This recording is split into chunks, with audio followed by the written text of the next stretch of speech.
오늘은 우리가 느헤미야 11번째 시간으로 믿음으로 승리하라 라는 제목으로 같이 말씀을 나누도록 하겠습니다. 이스라엘은 바벨론에 의해 멸망한 후에 70년 포로 생활을 하고 돌아와서 성전을 재건하게 되는데 세 차례에 걸쳐서 귀환한다 그랬습니다. 첫 번째 스룹바벨과 예수아가 와서 이 스룹바벨 성전을 주었어요.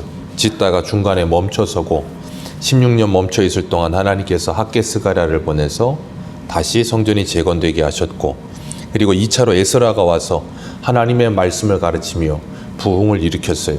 그리고 3차로 느헤미야가 와서 이제 예루살렘 성벽을 쌓는 겁니다. 이 1차로 스룹바벨과 예수아가 왔을 때, 그리고 스룹바벨 성전이 지어질 때로부터 느헤미야까지는 거의 한 100년 가까이 돼요. 우리가 성경으로 보니까 이게 금방 간 것 같지만 1, 2, 3차 포로 귀환기가 거의 100년 가까이 됩니다. 그러니까 돌아와서 성전을 짓기는 했지만 성전 짓고 나서도 여전히 성벽이 무너져 있고 성문은 회파되어 있고, 그러니까 성으로서의 구실을 제대로 하지 못하는 상태에 있는 거예요. 늘 노략당하고 힘든 상황에 있고. 그런데 하나님께서 느헤미야를 보내셔서 그것이 그냥 단순간에 다 완성되게 하면서 예루살렘 성으로서의 역할을 할 수 있게 하고 이스라엘 나라가 재건되는 일을 하게끔 하신 겁니다. 그러는 과정 가운데 흉년이 들었고 백성들은 먹을 것이 없고, 그래서 빚을 지게 되고 유다 민족과 귀족들은, 민장들은 사람들에게 고리대금하고, 그리고 사람들의 밭과 그리고 땅과 집을 다 저당 잡아서 그걸로 이제 그것을 빼앗고, 그리고 그 사람들의 이 자녀들은 종으로 파는 일까지 일어나고, 이런 말도 안 되는 일이 예루살렘 안에서 일어났어요. 밖에 있는 게 아니라 바벨론 포로까지 70년 갔다 돌아와서 성전을 다시 재건하고 다시 믿음으로 살아보겠다고 하고 100년이 지나고 나니까 그 신앙은 다시 어떻게 되겠어요? 또 흐려지는 거예요. 그런 상태에 있다 보니까 이 사람들의 신앙이 이렇게 무너져 내리고 있는 거예요. 그래서 느헤미야가 그들을 책망하죠. 다시는 이런 일을 하지 마라. 그리고 다 돌려보내라. 자신의 이익만을 생각하던 사람들에게 느헤미야가 하나님의 말씀을 선포하고, 그리고 나의 이익만을 생각하던 그들이 이제는 다른 사람을 생각할 줄 알고 다른 사람을 긍휼히 여길 줄 아는 마음이 생겨났을 때, 오늘 1절을 한번 볼까요? 1절 같이 한번 읽습니다. 시작.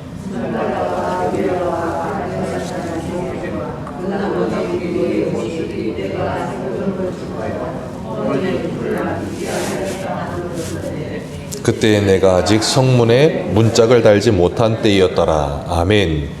지금 성벽이 재건되는 모습을 통해서 제가 말씀을 드렸어요.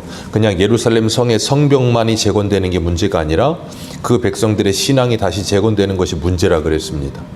이기적으로 자신들의 이익과 형제들이 어떻게 되든 상관없이 자신의 이익만을 살던 유다 백성들이 이제는 그 형제들을 돌아볼 수 있는 마음이 생겨나기 시작했고, 그러면서 그들이 하나 되어지는 일이 일어나게 됐고, 그러면서 뭐예요? 성벽이 건축되는 일이 거의 다 진행되어 가고 있는 거예요.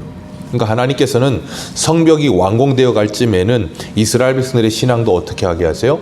다 일어나 있게끔 만들어주고 계시는 거예요.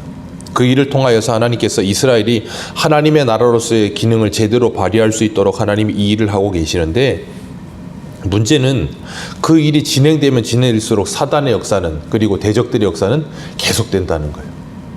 참 느헤미야는 성벽 짓는 일이라고 하는 일념을 가지고 최선을 다했고, 산발라 도비아는 그걸 중지시키기 위한 일념을 가지고 최선을 다합니다.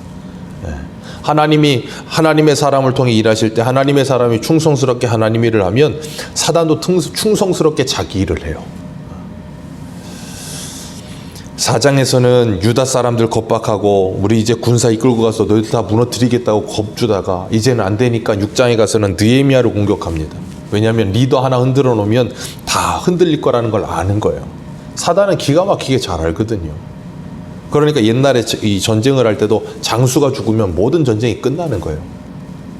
그렇기 때문에 느헤미야를 흔들려고 지금 이 산발락과 도비아가 뭐라 그래요? 우리 2절 같이 한번 읽습니다. 시작.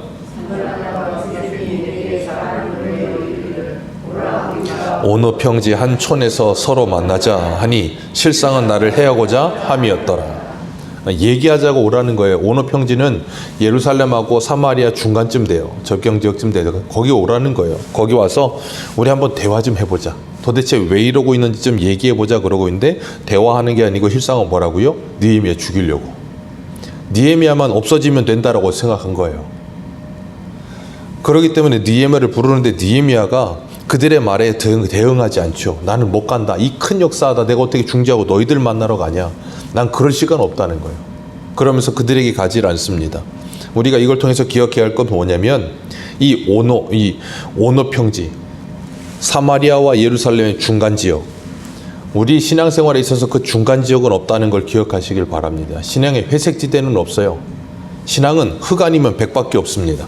하나님은 우리들에게 회색지대가 있다라고 말씀하지 않으세요. 타협하는 일 아니면 합리적이라고 생각하면서 하나님의 일을 하지 못하도록 가로막는 모든 일들, 하나님은 그런 것들을 우리에게 허락하지 않으셨어요.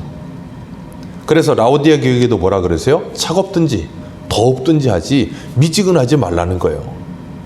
그건 그 당시 히에라폴리스에서 이렇게 흘러나오는 그 물이 이제 라오디아까지 오면서 식어지고 나면 석회질이 많이 들었기 때문에 그 물 먹으면 밍밍해서 먹을 수가 없을 정도로 맛이 없대요. 그래서 아예 끓여 먹던가 아니면 차갑게 해서 마셨다는 거예요. 그걸 착안해서 신앙에 대해서 설명하신 것인데, 우리가 신앙생활하면서 잊지 말아야 될 게 뭐냐면 적당히 이쯤 하면 이라는 생각을 갖는 순간 우리는 뭐 하는 거냐면 사단에게 속고 있는 거예요. 하나님은 우리들에게 적당이라는 말씀을 하지 않으십니다. 우리에게 모든 것을 원하고 계세요. 하나님은 우리에게 올인하셨고 우리도 하나님께 올인하는 사람이 되기를 원하시는 거예요. 올인한다는 말이 이 어떤 교회 일에 올인한다는 그런 개념으로만 자꾸 생각하지 마세요.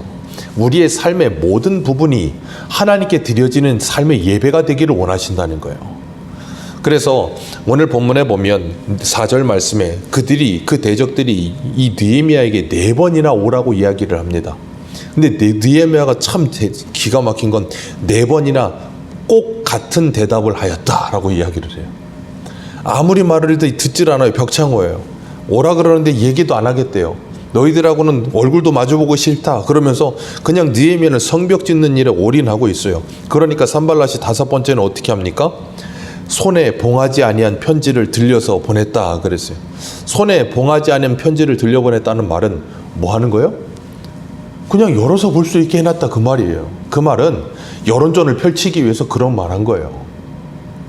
이거 가지고 가면서 분명히 가지고 가는 사람도 봤을 거고 주변 사람도 다 볼 수 있게끔 만들어 놓으면서 뭐 하는 건가 하면 느헤미야로 하여금 안 좋은 시선이 쏠리게끔 만들면서 여론을 만들어내서 느헤미야는 나쁜 놈이다, 반역을 일으키고 예루살렘을 재건하는 것이 아니라 저 아닥사스다 왕 대적해가지고 우리들 다 죽이려고 하는 것이다, 그렇게끔 잘못된 여론을 만들게 만들어서 이 백성들 자체가 느헤미야가 등을 돌리게 하려고, 왜 죽이려고 하니까 안 되니까 여론전이라도 펼쳐야겠다는 거예요. 그러니까 느헤미야 때나 오늘날이나 다를 게 없어요. 일단은 여론전을 만들어내기만 하면 되는 거예요. 그러다 보니까 무슨 말이든 그냥 하고 보는 거예요. 말을 해서 사람들에게 그 말이 퍼지기만 하면 돼요. 그 말이 사실이냐 아니냐는 중요하지 않아. 그냥 사람들이 어떻게 생각하게 만드느냐가 중요한 거예요. 참 악한 거죠. 그렇게 만들어서 자신들에게 어떤 힘을 만들고 규합하고 그래서 무슨 일을 하려고 하는. 그렇기 때문에 우리가 유튜브나 아니면 무슨 어디 카더라 통신 그런 거 절대 믿지 마세요. 사실이 입증되지 않은 것들 제발 귀 기울이지 마세요. 다 거짓말입니다. 그냥 거짓말이 아닌 것도 있을 수도 있겠죠. 그냥 거짓말이다 생각하세요. 나중에 사실이 입증되면 드러나게 돼 있어요. 우리나라 사람들은 이상한 병이 하나 있어요. 그게 뭐냐면 말 안 하면 말 안 하면 견디질 못하는 병이 있어. 좀 말 좀 안 하고 그냥 가만히 있으면 좋겠는데 무슨 일이 터지면 누구든 다 한마디씩은 다 해야 돼.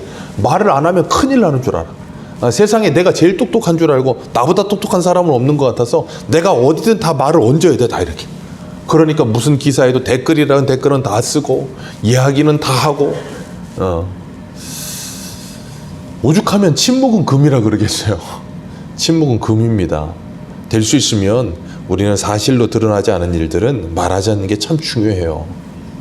이 사람들은 느헤미야가 유명을 뒤집어 씌워서 반역죄라고 이야기하면서 느헤미야라고 견디지 못하게 만들어요. 그러면서 뭐하게 하는 건가 하면 우리 7절 말씀 같이 한번 읽겠습니다. 7절입니다. 시작.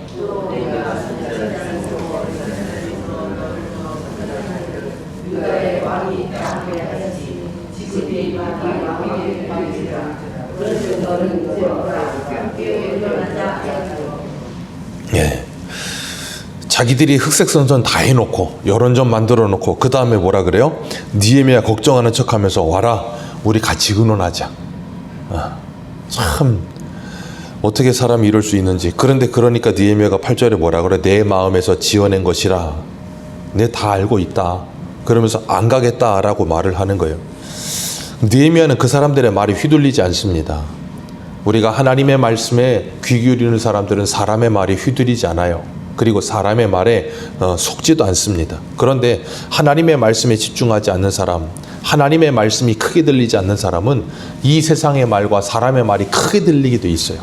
그러니까 우리가 하나님의 말씀을 듣는 일에 힘써야 되는 거예요. 안 그러면 세상의 소리가 너무 크게 들리기 때문에 이렇게 살면 망하는 거라고 말하고 이렇게 살지 않으면 큰일 난다고 말을 하고 그렇게 말하는 소리들이 너무 크게 들려.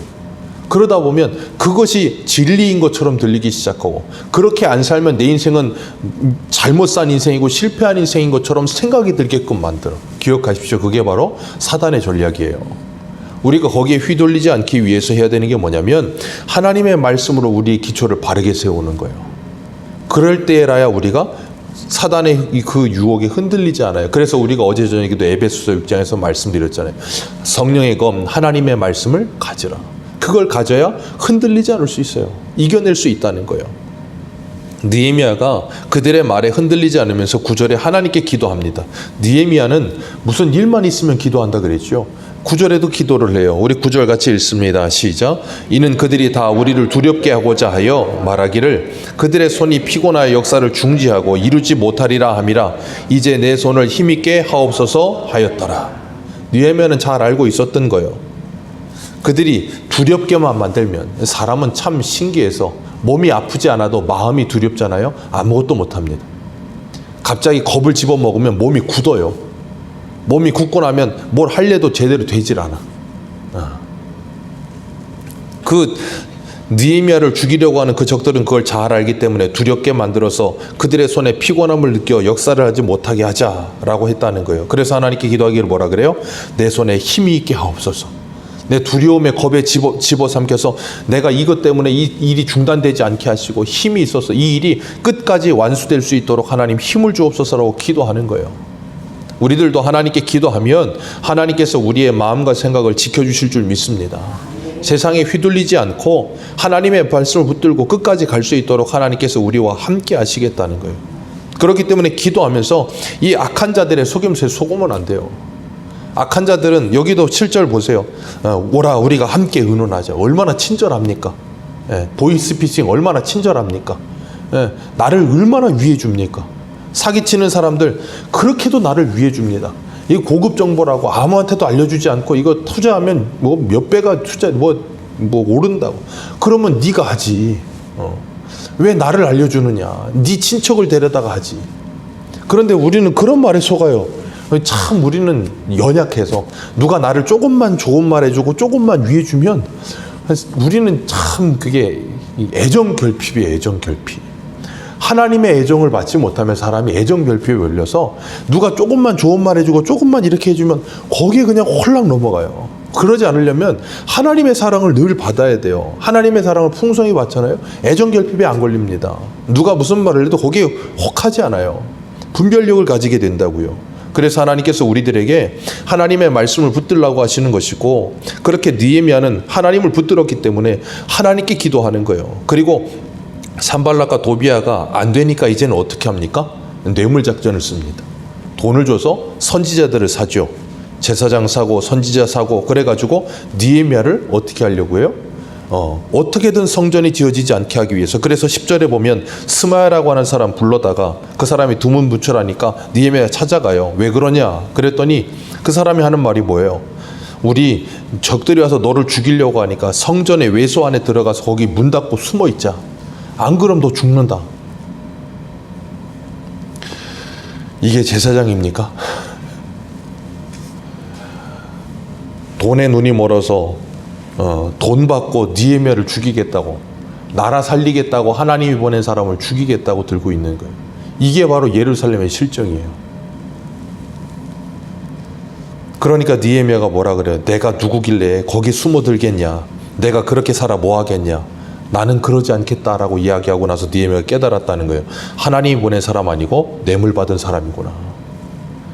그리고 난 다음에 13절 14절 같이 읽습니다. 시작.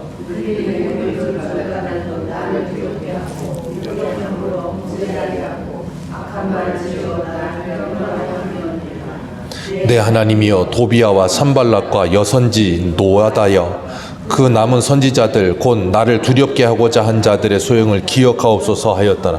여기 보면 여기 기록되지 않은 사람도 있었던 거예요.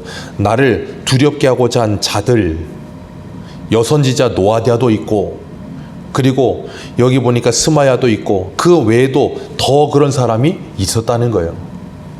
그러니까 이 산발락과 도비야는 뭐 하는데 열심을 내요? 성벽 재건하는 일을 막는 일에 열심을 냅니다. 우리가 인생을 살면서 이런 일에 일념하지 마세요. 하나님의 역사를 이루는 일에 일념해야지. 자꾸 이런 쓸데없는 일에 일념하는 세월을 낭비하니 얼마나 아깝습니까?